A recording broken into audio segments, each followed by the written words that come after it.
Hey Cool's Paranormal, it's Keegan Cool here with my uncle Mark Cool. Yes. We're going to show you our new series about our personal experiences. We're going to start off here with the Black Veil. Now Mark's in charge of this series, so Mark, do you want to tell me a little bit about this? I mean, I know both of us have seen the Black Veil. Right. I know you're going to tell us about the story, but are you excited about this new series we're starting? Yes.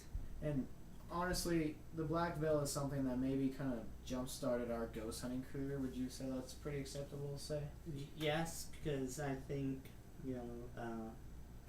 with a lot of the experiences that had the Black Veil in it, that's what started it.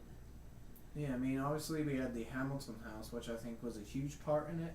Mm-hmm. But still, the Black Veil was at that house, so honestly, I think the Black Veil kind of jump-started, at least from our standpoint, me and Colin's ghost hunting career. Right. So I hope you guys are going to enjoy this, whether you're watching us on Facebook or YouTube.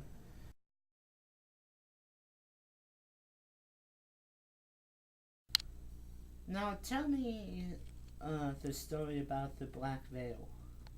Well, I was about 4 years old, and my grandparents were babysitting me. And their living room was real big, and I was playing. Then I had to go to the restroom. And it was a 2-story house. I went upstairs. I didn't bother putting on the hall light or even the bathroom light, because as I went up the stairs, there was a long hallway, and at the end was the bathroom, where you open the door and there it is. And the lights from the living room were shining enough that I was able to see where I was walking and what I was doing, and it didn't frighten me. So when I started to go downstairs, you know that feeling of, gee, it seems like someone's standing behind me. And so I turned, and all I saw was a soft, that's why I call it the Black Veil, a long black veil, but you couldn't see a face through it. You know, and I could see the curves of the material, how it draped. Yeah, wow. And I shot down those stairs, but when I reached the bottom, I just went on and I continued playing where I was playing before I went up. I never said anything to my grandparents. I don't know why, but as a child, sometimes you just didn't say anything. And that I kind of stored in the back of my head for many, many years. I never said anything to anyone about this story.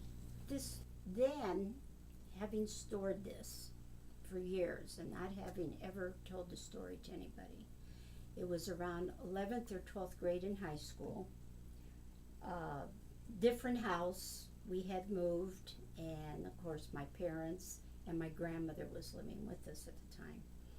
And when I walked into the kitchen, my parents were talking, and I don't know what the issue was at that time with my grandmother. She had said something, and when I came into the kitchen, I came in right at the time when my dad was telling my mother, because he was not believing something that my grandmother had said that day. And he came out with, oh yeah, as if I'm going to believe that, just like she told me years ago that she had seen a black shadow in her house. Well, my ears perked up. Mm-hmm. And resurfaced in my brain was what had happened to me. And I says, wait a minute, Dad, what do you mean?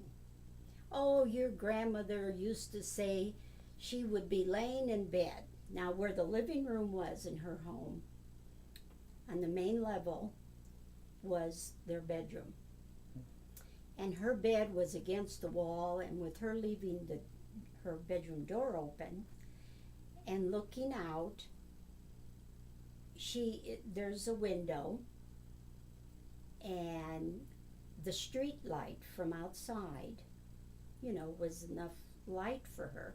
And she used to say how sometimes she would see a black shadow walk in front of that window.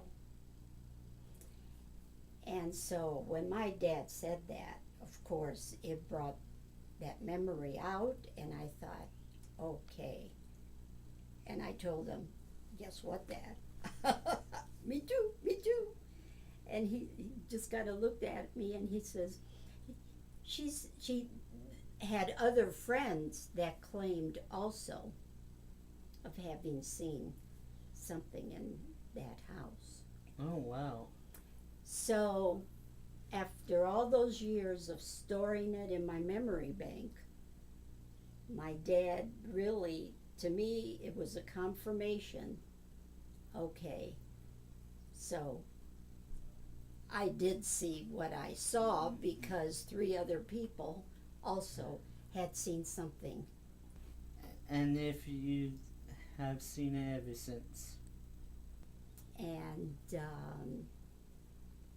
yeah, to answer your question, no, I haven't seen it since. And like I said, this was at the time when I was around 4 years old. That was So interesting I've been story. a believer of spirits for a very long time. So, we don't know why the black veil does this, but after my yaya saw it, we didn't really see it again in our family until the late 80s.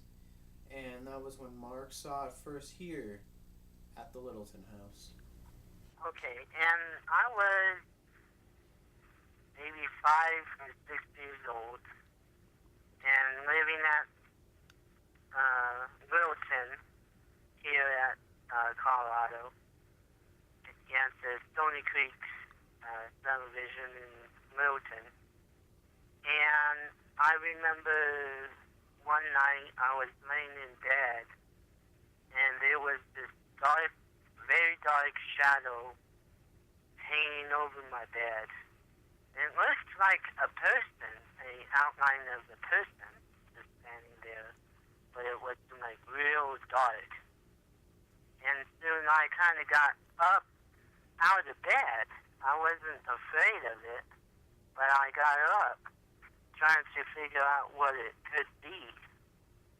And then when I looked back, because I was looking out the window, because maybe they could be a tree or something, I looked back, and it was a see-through, apparition. And this took place in Littleton? Yeah, Stony Creek Elementary School is that. And it would be seen again there at a second time.